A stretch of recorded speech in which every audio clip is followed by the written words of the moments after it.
새벽에 모든 대제사장과 백성의 장로들이 예수를 죽이려고 함께 의논하고 결박하여 끌고 가서 총독 빌라도에게 넘겨주니라.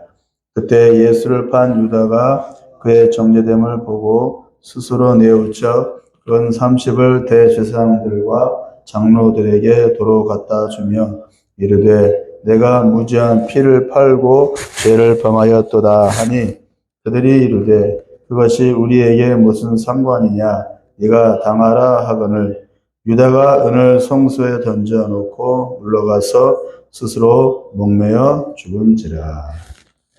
잠깐 기도하겠습니다.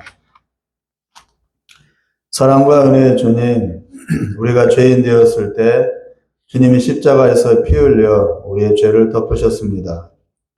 우리의 죄가 우리 자신이 의인 줄로 알게 했고 나는 죄인이 아니라고 우겼지만 십자가 앞에서 나의 죄가 주홍같이 붉고 크다는 것을 고백합니다. 주님 발 앞에 엎드려 은혜를 구하고 이끄시는 대로 순종하며 오직 믿음으로 주님을 의지하기 원합니다. 이 세상에서 의지할 분은 나 자신도 그 누구도 아닌 주님뿐이십니다. 믿음과 용기를 더하사 더욱 주님을 사랑하며 주님의 뜻을 인내로써 감당케 하옵소서. 우리 주 예수님의 이름으로 기도합니다. 아멘. 평생을 남한테 피해 안 주고 또 신세 안 지고 열심히 그리고 착하게 평생을 살아온 그런 사람들은 대개 나는 깨끗하게 살았다. 최소한 부끄럽지 않게는 살았다 하면서 자신하고 자기 자신의 연약함과 죄인됨을 인정하지를 못합니다. 남을 해치고 손해보게 하기는커녕 오히려 어떻게든지 남을 도우며 살려고 노력해왔기 때문에 누가 보더라도 착하고 의로운 사람이라고 할 수 있을 것입니다. 그런데 문제는 그런 분들은 자기 고집과 자기 의가 누구보다 강하다는 것입니다.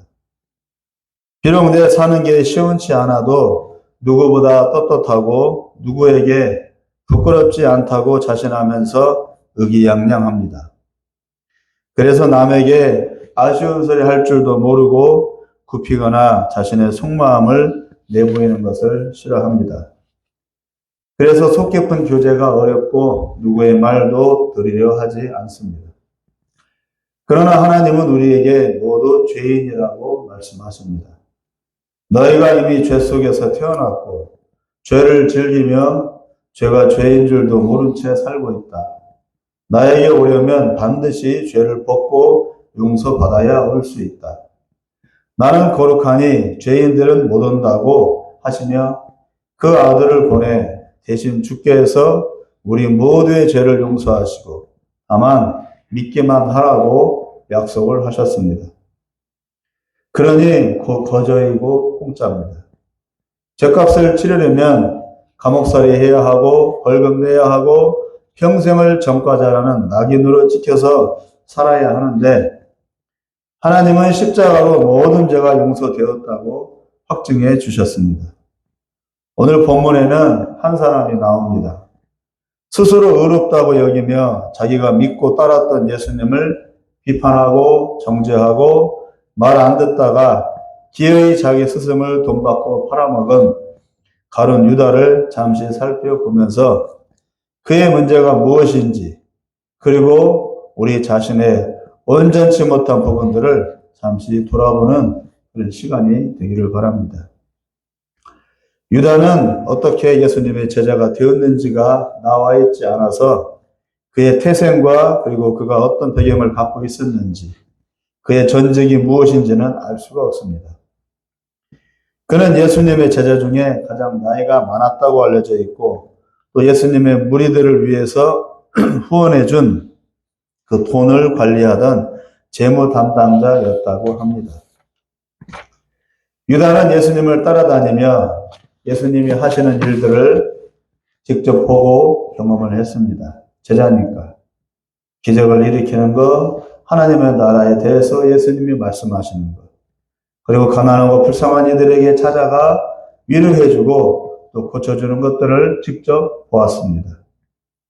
그리고 심지어 문둥병자들이 사는 곳에까지 가서 그들을 만져주시며 위로해주시며 구원해주시는 그 예수님의 모습을 3년 동안 똑똑히 보았고, 본인도 예수님의 명령을 따라 지방으로 다른 제자들과 함께 나아가서 귀신을 쫓아내기도 하고 질병을 고쳐보기도 했었습니다. 즉 하나님의 신비하고 기적 같은 일들을 보기만 한 게 아니고 자기가 직접 해보았다는 것이죠. 한마디로 유다는 예수님과 3년간 같이 먹고 자고 생활하면서 예수님의 말씀도 다 듣고 하시는 일도 다 보고 경험했으니 그야말로 완전한 제자로서 예수님과 함께 한 것입니다.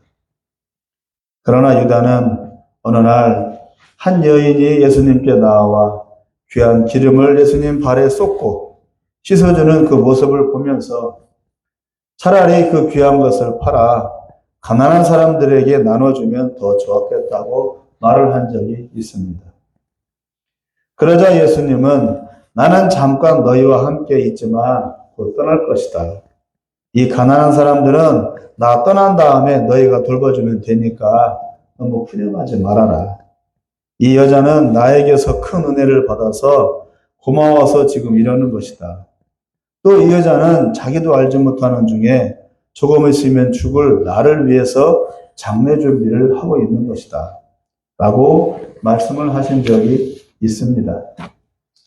어찌 보면 유다의 말은 지극히 당연히 그럴 수 있는 말이지만 예수님은 지금은 그러지 않다고 지적하셨습니다.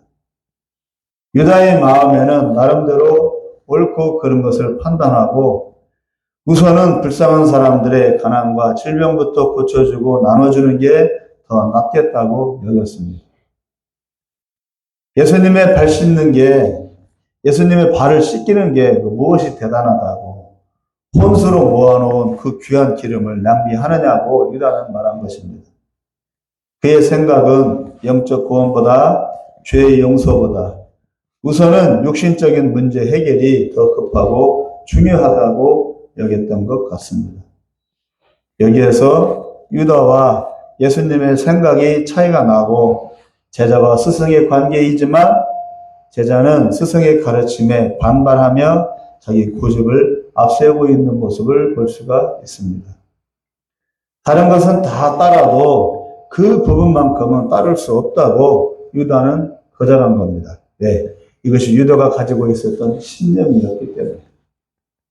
급기야 유다는 마지막 날 예수님이 십자가 달리시기 전날 6월절 만찬 때 저녁 식사를 같이 하면서 드디어 자기 스승인 예수님을 팔기로 결정을 했습니다. 왜냐하면 예수님은 저녁 식사, 그것도 6월절 만찬을 절기대로 치르면서 자기 몸을 떡이라고 하고 자기 피를 포도주라고 하면서 6월절의 기본 개념을 무시하고 모든 것을 자기중심적으로 말하는 것에 거부감이 들었습니다. 6월절은 6월절이지 왜 거기다 자기를 갖다 붙이냐. 유다는 그것이 마음에 안 들었나 봅니다. 그가 보기에 예수님은 구약의 모든 내용, 그리고 하나님의 구원의 중심, 그리고 모든 인류를 위한 구세주로 자신을 너무 지켜 세우는 것에 반감을 가진 것 같습니다. 그가 보기에 3년간 따라다닌 예수님은 이제 자기 스승이라기보다는 아마도 사이비 교주로 보였던 것 같습니다. 차라리 감옥에 가는 게 낫겠다. 더 이상 우리 유대 사회의 질서 깨트리고 백성들 현혹시키는 짓 그만하게 하고 쓸데없이 으르렁거리는 저 바리새인들 기분 나쁘게 할 것은 없잖아. 우리만 더 힘들어질 거야. 우리 설 자리가 없어져. 사회생활을 하기가 힘들어져. 당장 우리 손으로 처단하면 적어도 우리는 그들이 봐줄 거야. 라고 여겼나 봅니다. 저녁을 먹다가 유다는 뛰쳐나가 바리새인들에게 찾아갔습니다. 그들이 유대 사회의 실세였기 때문에 그들의 비위를 맞춰줘야 했기 때문입니다. 은 30개로 예수님이 있는 곳을 가르쳐 주었고, 지금 밤이라서 마침 따르는 백성들이 없고 제자들 몇 명만 있으니까 붙잡아 가기에 딱 좋다고 말했습니다. 그리고 곧바로 로마 군병을 대동한 바리새인들이 쳐들어와 다짜고짜 예수님을 잡아갔습니다. 다른 제자들은 일체 손을 대지 않았습니다. 바리새인들이 제자들은 제껴두고 예수님만 고발했기 때문입니다. 또는 유다가 예수님을 팔면서 제자들은 죄가 없다고 말을 했는지도 모릅니다. 결국 예수님은 은 30개로 유다가 밀고 한 덕으로 아무도 주변에 없을 때 잡혀갔습니다. 아주 딱 좋은 기회를 유다가 제공한 것입니다. 그리고 나서 그들은 1절과 2절에 나와 있듯이 로마 총독에게로 예수님을 끌고 갔습니다. 단순히 감옥에 가두고 하던 일을 못하게 하는 것으로 끝나지 않고 예수님을 죽이려고 한다는 것을 유다는 그제야 알게 되었습니다. 유다가 원했던 것은 예수님을 잡아 죽이라고 하는 것은 아닙니다. 지금 하고 있는 일을 그만하게 하고 그만하게 하라고 하는 것 뿐이었습니다. 유다가 원했던 것은. 쓸데없는 말 하지 말게 하라고. 그러나 바리새인들은 예수님을 로마 총독에게 데리고 가서 잡아 죽이려고 한다는 것을 유다는 그제야 알게 되었습니다. 자기 스승을 죽이려고까지는 하지 않았던 것 같습니다. 팔아먹기는 했지만 설마 죽이기까지는 바라지 않았습니다. 또한 2절에 보면 꽁꽁 묶어서 예수님을 로마 총독 빌라도에게 데려갔습니다. 유대인은 유대인의 손으로 판단하면 되는데 왜 예수님을 이방인인 빌라도 총독에게로 데려갑니까? 유다는 그것도 생각을 못했던 것이죠. 유대인이니까 산헤드린 공회에서 바리새인들이 판단해서 처리하면 되는 거 아닙니까? 유다는 그것을 몰랐습니다. 결국 예수님은 정치적인 희생양이 되는 것이었습니다. 바리새인들이 자기들 입지가 좁아지니까 로마 총독 빌라도와 결탁해서 예수님을 제거하고자 한 것입니다. 즉 예수님을 반드시 바리새인들은 죽여야만 했습니다. 그러려면 유대 율법으로는 안 되고 로마 법에 맡겨야 했습니다. 또한 로마 총독 빌라도 역시 정치인으로서 출세해야 하는데 바리새인들이 뒤에서 사조하고 있던 유대 백성들이 아우성을 치고 있고 또 바리새인들이 은근히 또 협박을 했습니다. 만약 예수를 죽이지 않는다면 백성들을 선동해서 더 난리를 치게 할 것이다. 그러면 당신이 지금 다스리고 있는 이 이스라엘 땅에 자꾸 밀란이 일어나 결국 당신의 출세길은 막힐 것이다. 어떻게 할 테냐? 예수를 죽일 거냐? 훈방 조치할 거냐? 이렇게 돌아가는 상황을 보면서 판단하고 알아챈 가룟 유다는 아차 싶었습니다. 내가 착각했다. 내가 몰랐다. 이렇게 일이 복잡한지 몰랐다. 지금 예수님은 단순히 가난한 사람들에게 육적인 필요와 간청을 들어주고 자기 말만 하는 사이비 교주 정도가 아니고 바리새인들과 로마 총독의 정치적인 입지까지 흔들 수 있는 매우 중요한 위치에 있었구나. 내가 섣불리 몰이를 한 거구나. 예수님의 위치가 그런 위치구나 지금. 가룟 유다는 그걸 몰랐던 거죠. 그냥 자기 마음에 안 든다고, 자기 신념과 예수님의 가르침이 맞지 않는다고 단순히 가룟 유다는 그냥 예수님을 끌어내리고자 이렇게 밀고를 한 것인데 지금 돌아가는 상황을 보니까 예수님의 입지가 바리새인들, 빌라도, 로마, 그다음에 예수님 삼각관계로 얽히고 설킨 정치적인 묘한 관계에 지금 있다는 것을 가룟 유다는 알게 된 거예요. 헤롯 왕까지 그때 포함돼가지고 간단한 문제가 아니라는 얘기죠. 결국은 밀고를 했다는 얘기는 결과적으로는 예수님이 희생양에 대해서 죽을 수밖에 없는 상황이 된다는 거예요. 가룟 유다는 예수님을 죽이기까지는 바라지 않았던 겁니다. 문제가 더 커지겠구나. 결국 백성들은 아무것도 모르고 바리새인들에 휘둘려 이용만 당하겠구나 하고 유다는 절망했습니다. 자기 딴에 머리를 쓴다고 했는데 이 일은 그리 호락호락하지 않았고 단순하지가 않은 일이었습니다. 그래서 예수님은 인간적인 방법으로 문제를 해결하지 않았습니다. 천국 복음을 전하며 깊은 영적 문제를 해결하고자 했던 것입니다. 인간의 정치 상황, 경제 상황에 매이지 않고 영적인 방법으로 사람들의 마음을 돌이키려고 했었던 것입니다. 그러나 가룟 유다는 인간적인 방법으로 해결을 하려고 했던 것이죠. 그러다 보니까 이렇게 문제가 커져버렸어요. 그러나 예수님은 그걸 알고 인간적인 방법이 아닌 영적인 방법으로 모든 문제를 풀어가려고 했던 겁니다. 유다가 보기에 그것이 너무나 가소롭고 가담치 않고 또 뜬구름 잡는 일로 여겼던 것이죠. 그래서 가룟 유다는 예수님을 고발을 한 겁니다. 유다가 착각을 한 것입니다. 유다는 후에 막급했습니다. 나름 머리 좋고 세상 물정 잘 안다고 했지만 자기 역시 이렇게 이용만 당할 줄은 몰랐습니다. 3절을 다 같이 읽어보겠습니다. 27장 3절이요. 시작. 그때 예수를 판 유다가 그의 정죄됨을 보고 스스로 뉘우쳐 그 은 30을 대제사장들과 장로들에게 갖다 줍니다. 스스로 뉘우쳤다고 했지만 후회한 것입니다. 자책한 것입니다. 회개가 아닙니다. 즉 자기 행동에 대해서 잘못된 것이라고 용서를 구한 게 아니고 자기 행동의 어리석음과 준비 못함을 깨달은 것에 불과합니다. 상황을 봐가면서 다른 때 고발할 걸 라고 했습니다. 4절을 읽겠습니다. 시작.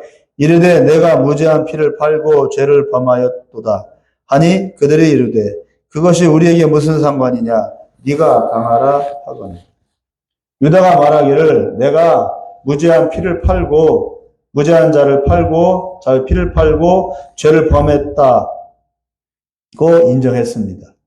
이제 깨달은 것일까요? 이제까지 예수님의 말씀을 오해하고 불순종한 죄를 유다는 과연 회개한 것이라고 보여집니까? 자신의 행위로 자기 스승이 죽을 판이고 동료 제자들이 다 흩어져 도망자들이 되는 것을 보고 유다는 덜컥 겁이 났습니다. 내가 배신한 한 행위로 인해서 3년간의 긴밀한 유대 관계가 깨지고 다른 제자들이 대책 없이 내몰린 사실 앞에 유다는 후회했고 자기가 잘못 판단했음을 인정은 했지만 여전히 예수님에 대해 바른 이해가 없었고 여전히 자기 의와 자기 판단과 자기 고집을 내려놓지 못했습니다. 결과 5절을 읽겠습니다. 시작. 유다가 은을 성소에 던져놓고 물러가서 스스로 목매어 죽은. 일본의 사무라이들이 있죠. 일본의 사무라이들이 언제 할복을 합니까? 자기 명예가 다쳤을 때, 또 자기가 하는 행동이 어떤 공적인 일에 있어서 해가 되었을 때 자기 이름을 걸고 자기 배를 자기 손으로 갈라 자살을 합니다. 그걸 할복이라고 합니다. 지금 가룟 유다가 그 꼴입니다. 자기 자기 명예에 누가 됐다고, 자기의 어떤 자존심이 상했다고, 자기 이제까지 믿어왔던 신념이 상처를 받았다고, 착각을 했다고, 그래서 자기 스스로 목을 매서 죽어버린 겁니다. 자기 의로. 이걸 하나님이 기뻐하시겠습니까?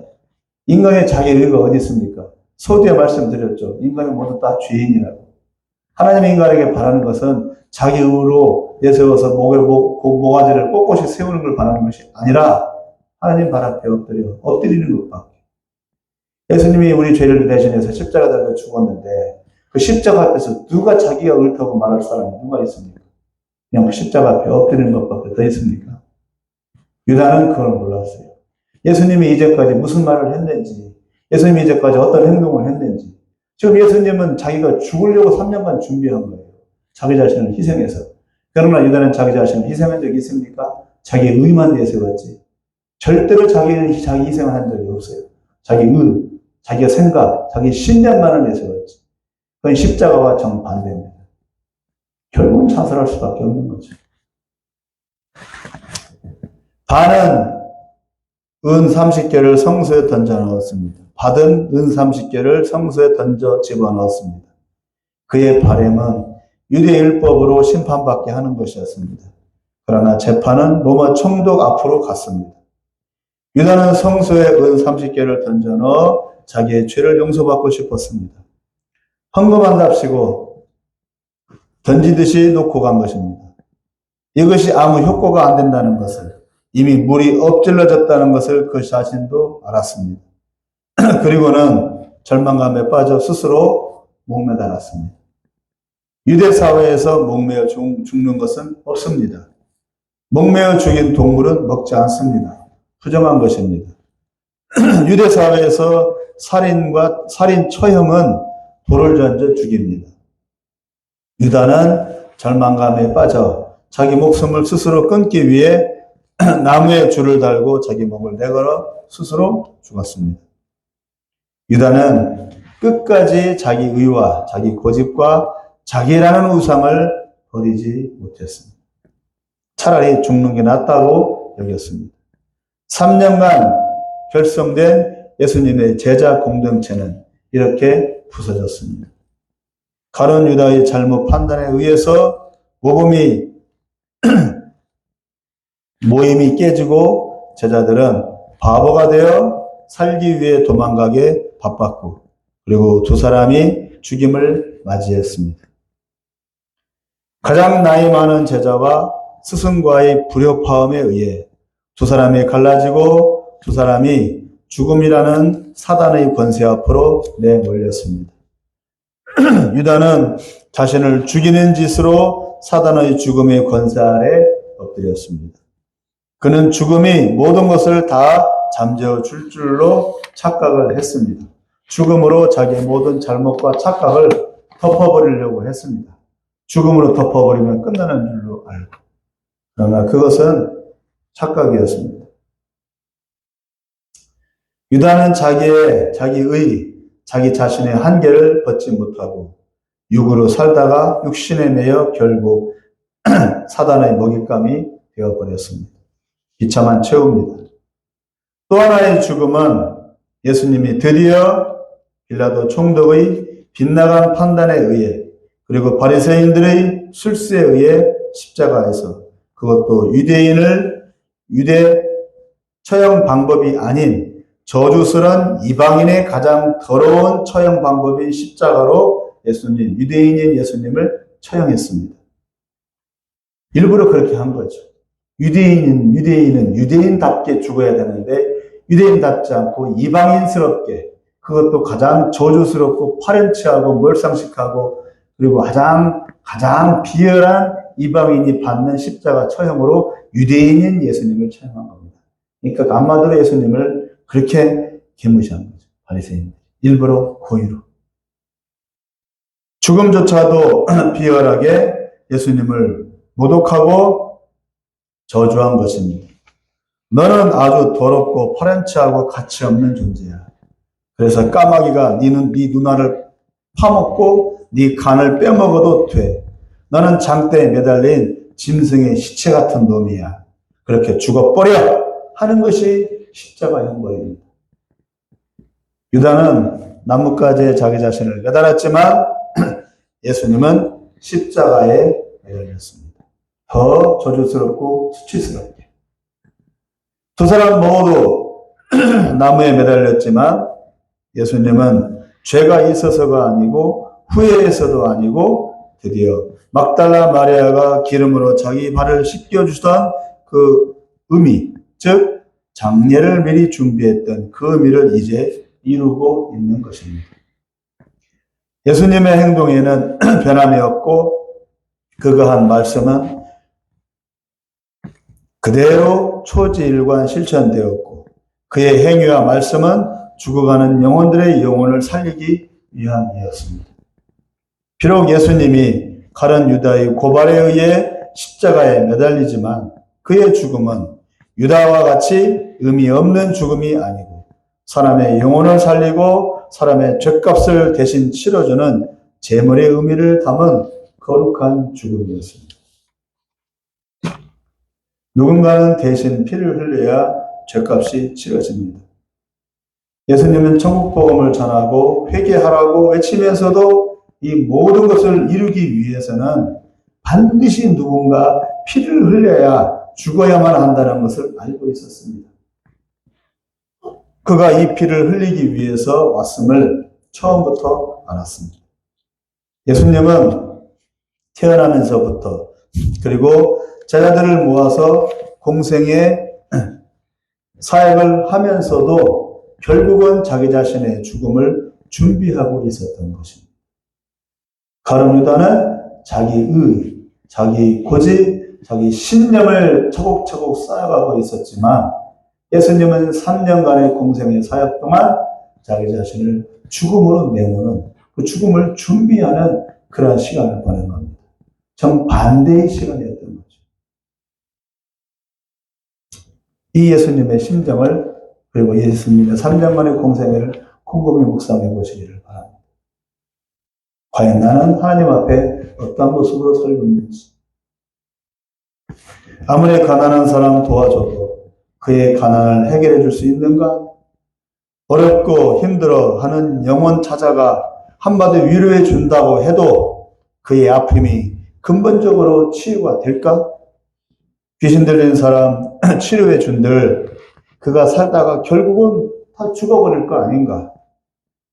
인생 만사 다 그런 건데 그냥 그리 살다가 결국은 사단이 쳐놓은 죽음의 그물에 다 걸려 사라질 게 아닌가? 어차피 사람은 다 죽으니까. 그럼 뭔 소용이 있어요? 예수님은 근본적인 문제 해결을 위해서 자기 자신을 제물로 내어드리고자 한 것입니다. 잠깐의 어떤 의로, 잠깐의 어떤 그런 공치사, 그런 것이 아니라 유다는 자기의, 자기 고집, 자기 판단을 앞세워 주장만 했지 스스로를 낮추고 희생양으로 자기 자신을 내어드리지는 못했습니다. 그럴 마음도 없었습니다. 그러나 예수님의 삶은 죽음을 준비한 삶이었습니다. 그래서 그 말 한마디의 무게는 바위보다 무겁고 진실되지 않을 수 없었던 것입니다. 자기 고집을 앞세웠다면 예수님은 순순히 잡혀가지도 얻어맞지도 또 십자가에 개죽음 당하지도 않았을 것입니다. 피 흘림이 없이는 죄사함이 없기 때문입니다. 피 흘림이 없이는 구원이 없기 때문입니다. 누군가는 반드시 피를 흘려야 되는데 누가 흘리겠습니까? 이 피를. 누가 십자가 이런 개죽음을 당하려고 하겠습니까? 자원에서. 예수님 외에는 없기 때문에. 그래서 메시아로 예수님이 이 땅에 육신의 이 몸을 입고 이 땅에 오신 겁니다. 우리를 구원해 주기 위해서. 이 사실을 절대로 잊어버리면 안 됩니다. 한시라도 잊어버리면 안 됩니다. 예수님은 자기 피로 인류를 구하고 하나님의 공의를 이루신 것입니다. 말씀을 정리하겠습니다. 유다는 예수님의 가르침을 3년간 들으며 따라다니기는 했지만 자기를 부인하고 자기를 내려놓지 못한 채 결국 자살로 끝났습니다. 이유는 자기 자신이라는 우상에 매여 있었기 때문입니다. 자기 자신을 절대로 포기를 못한 겁니다. 베드로는 예수님을 부인하지 않겠다고 호언장담한 후에 나중에 3번 예수님을 부인한 후 후회하고 울었습니다. 즉 자기라는 우상을 떨쳐버리고 겸손해지고 낮아진 겁니다. 베드로는. 그러나 유다는 그러지 않았습니다. 그냥 자살로 끝냈습니다. 자기를 지키려고. 내가 이런 놈이었구나. 내 믿음이 이 정도였구나. 예수님께 대한 나의 사랑이 겨우 이 정도였구나. 보잘것없고 부끄럽구나. 내가 이것밖에 안 되는 것이었구나 하며 베드로는 자기라는 대단해 보였던 그 끈을 놓아버린 것입니다. 그 결과 베드로는 예수님에 의해 다시 회복될 수가 있었습니다. 베드로는. 그러나 유다는 끝났어요. 기회가 없어요. 끝내 유다는 회개치 않고 자기라는 우상을 끌어안고 비참한 최후를 당한 것입니다. 예수님은 처음부터 자기 자신을 내어드릴 준비를 하고 있었던 것입니다. 유다의 자기의, 자기 고집 같은 것은 처음부터 예수님에게는 없었습니다. 이 땅에 온 것부터가 예수님의 자기 헌신을 보여주신 것입니다. 호두 껍질은 단단해서 망치로 두들겨야 깨집니다. 그러나 사과는 씻어서 그냥 깨물어 먹으면 됩니다. 예수님 앞에서 껍질이 연한 존재들이 되시기를 바랍니다. 그냥 이해하고 순종하면 주님이 책임지시고 강한 손으로 이끄십니다. 자기 의와 자기 고집을 다 내려놓고 전적으로 주님을 의지하고 신뢰하시기를 바랍니다. 최소한 그렇게 하려고 애쓰고 노력하시기를 바랍니다. 우리의 피 흘려 주신 주님이 끝까지 우리를 지키시며 좋은 길로 인도해 주실 것입니다. 주님의 사랑의 손길이 우리 모두에게 늘 함께 하시기를 간절히 기원합니다. 기도하겠습니다. 오늘은 가룟 유다에 대해서 잠시 살펴보았습니다. 마치 껍질이 단단한 호두와 같습니다. 가룟 유다는 그 껍질을 기어이 깨지 못한 채 그냥 자살로 끝났습니다. 그러나 베드로는 자기 자신이 잘못했다는 것을 깨달았을 때 얼른 넙죽 엎드려 주님 잘못했어요. 주님 잘못했어요 하고 눈물로 고백했습니다. 그랬을 때 주님께서 찾아가 주셔서 베드로의 마음을 위로해주고 다시 일으켜 세워주실 수가 있었습니다. 우리가 주님 발 앞에 늘 엎드리기를 원합니다. 자기 생각, 자기 판단, 자기 연민, 자기 고집 내세우지 아니하고 주님께 몽땅 다 맡겨드리고 주님이 알아서 하세요. 저는 주님의 것입니다. 주님이 인도하신 대로만 순종하며 가겠습니다. 어려운 일이건 힘든 일이건 기쁜 일이건 즐거운 일이건 주님 따라서 주님과 함께 동행하겠습니다. 라고 고백하는 우리 모두가 되게 하여 주옵소서. 예수님의 이름으로 기도합니다.